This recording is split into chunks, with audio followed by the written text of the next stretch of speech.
All right, everybody. I am Steve. This is A is for Alice, B is for Bob. And you know what? Today is for getting old. Yeah, I meant to do this video last week because last Tuesday I turned 69 years old, wrapping up a decade. Oh man, they have flown by. You get a little retrospective, start thinking about what's happened, how little time you have left now, man, because my best years are behind me. You know what? 10 more good ones. I mean, we're, still feeling pretty good physically. 80's a game changer. I've seen it with too many people. Anyway, so it made me think about all the great music I have listened to and great concerts I've gone to. But then it also made me think, what's happened in the last decade? What did I do with my life? What's changed? One big change. I'm retired and going to be moving to Arizona next year. So it made me start thinking about, the past decade. And I decided, what great music have I come across, bought, discovered. Some people in the VC have turned me on to during this past decade. So I decided to go through my collection, pick what I think are the 50 best albums from 2016 up through 2025. As of this point, what we're at basically the halfway point of 2025. So I'm going to show you my favorite 50 albums since January 1st of 2016. Now, mind you, there will be no greatest hits, no compilations, no reissues that have added bonus tracks, no expanded box sets, and no live albums, because live albums are essentially greatest hits albums. It's not fair. It is an unfair comparison against a studio album. So, let's get kicked off here. 2016. 2016, a bad year. Number of reasons. One, I turned 60. Two, if you remember, lots and lots of rock and roll deaths in 2016. So we will start off with the biggest one, and that is Mr. David Bowie, Black Star, his final album. Now, there have been albums released since, but like I say, I'm a stickler. Like the posthumous album, Toy, very good album. I love that album, but I'm not including it in this. There you go. David's finale.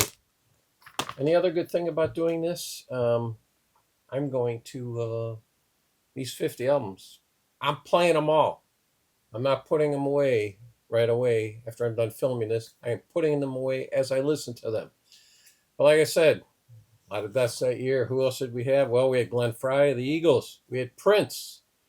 We had maybe the most famous rock producer ever, George Martin, Leon Russell. Then we had two-thirds. We lost two-thirds of Emerson, Lake and Palmer. Keith Emerson and Greg Lake both died that year. And there were many others, ones that don't matter much to me, like George Michael. I'm not a fan. Leonard Cohen, not a fan. Others. Here's a guy I'm a big fan, and he ties right in with David Bowie. That is Ian Hunter with his fine album, Fingers Crossed. In fact, he wrote a song on there called Dandy about David Bowie. Glenn Hughes, Resonate, I think his best solo studio album. Heavy album. I mean, it is heavy. We got some Swedish rock here, and I'm talking rock, like in rock and roll. A little touch of glam rock, and some Ace Frehley like lead guitar solos. That is Nicky Anderson's project, Imperial State Electric, and their last album, All Through the Night. God, I wish he would have kept going with this band, because they put out a lot of great albums. Here's a band I like to call the this generation's Eagles, and that is the Wild Feathers. The Lonely is a Lifetime. And then this generation's Led Zeppelin, yeah, because I think we've kind of, Wolf Mother kind of petered out. I think people might be sick and tired of Greta Van Fleet.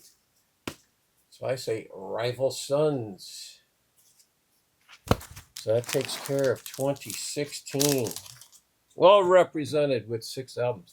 But here's the big one, heavy hitter, man. 2017. I've got, 10 albums from 2017?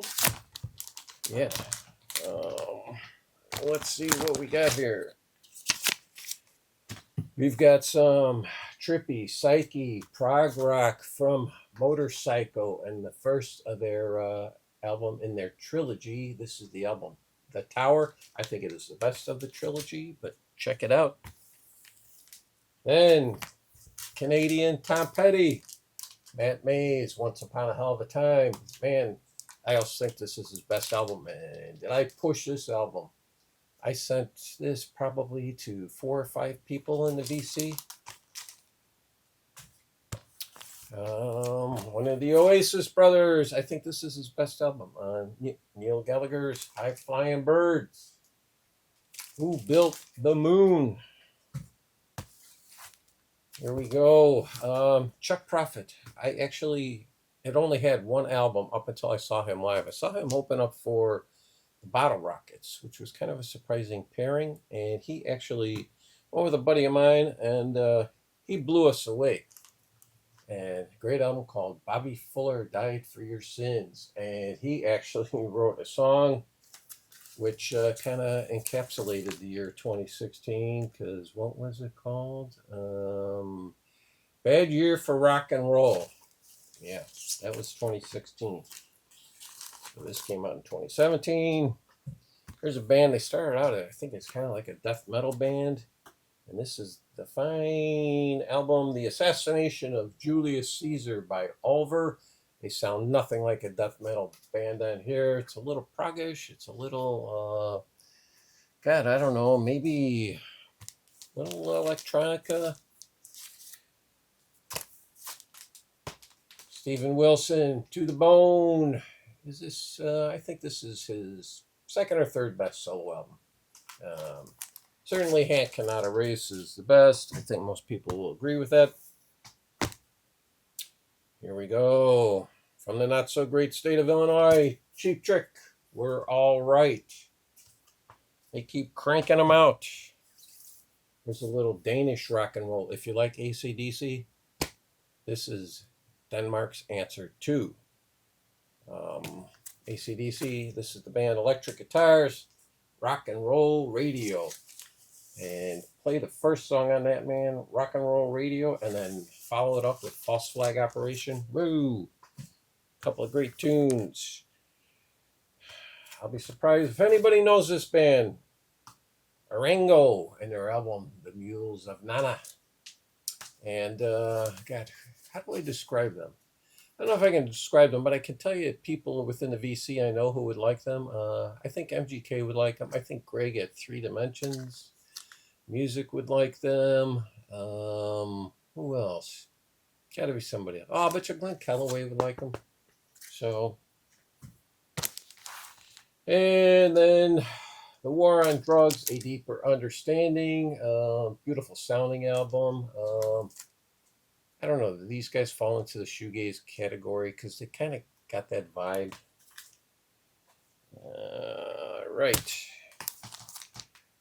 Coming up on 2018. How many albums am I knocking out here? I'm knocking out 6, 16, 20. You're going to do 23, so the second episode I will have 27 albums. So 2018, only have 4. And this is from Mystery, and they are Canada's answer to the band Yes. And this is the album Lies and Butterflies. If you like Yes, you will like Mystery. From The Verve, and my favorite solo album by him, Richard Ashcroft, Natural Rebel. Man, a lot of just great hooks on here. Check that out. Another band from Sweden, The Spiders, and their album Killer Machine. I think this is their best album. It just came out with a new album, which I was really pretty disappointed in. but I think this is their best. And then another band from Sweden, some stoner rock, Graveyard, with their album Peace. And look at that vinyl on this too. Well, it's a very cool album cover, but it's also very cool vinyl too. Yeah, look at that cover. That's some cool artwork there. That takes care of what, 2018. And now we are coming up on 2019, and we have 3 albums. That's it. Oh my God, from Sweden again. The Flower Kings and their album Waiting for Miracles. Another band that just does great artwork.